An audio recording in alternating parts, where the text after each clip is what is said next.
गुणुपुर खरलिंग छक निकट में पुलिस चढ़ाऊ बुलर पिकअप सह 687 केजी गंजेई जबत 2 गिरफ। रायगढ़ जिला गुणुपुर पुलिस को मिली पुणी सफलता।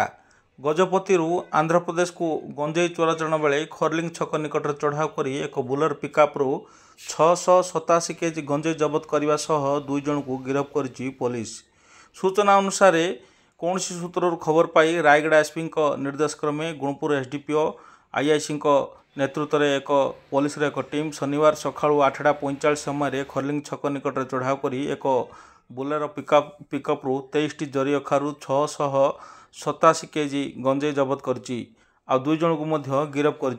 दुई हेले जोसेस रोहित और मुकेश मंडल घर गजपति अड़वा थाना बोली जमापड़ी। एने गुणुपुर थाना एक एनडीपीएस मामला रुजु कर आज रविवार कोर्ट चालान कर केस्र अधिक तदंत करुवा गुणुपुर आईआईसी सूचना देते।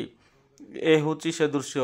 तेबे गंजेई केउठारु आसला एवं केउठारु जाउथले एठारे किंगपिन किए एवं बेपारी माने केउ माने पुलिस अधिक तदंत करुवा गुणुपुर आईआईसी सूचना देउचंती।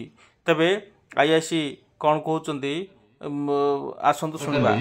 हमर थाना स्टाफ एसआईएल पर्जा एवं आमर पीए स्टाफ जिते डे पेट्रोलिंग करते से काली सकाଳେ इनफर्मेशन पाई पिकअप भैन गोटे अटकई जो थी कि आम 6 क्विंटल 88 केजी गंजेई पाइलु एवं से 2 जन आक्यूज को आम अरेस्ट करूँ एवं पाखर 2टी फोन पाइचु पैसा पाइचु एवं से सब आम आज एनडीपीएस एक्ट अनुसार सब प्रोसीजर सब फॉलोअप है आज कोर्ट चालान कर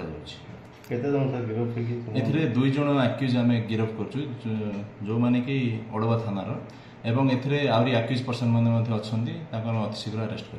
कौन सब जबत इच्छा एथिरे आमे गंजेई करिचु 6 क्विंटल 88 केजी एवं 2टी फोन एवं पैसा 750 रुपीस एतिक आम सीज करिचु।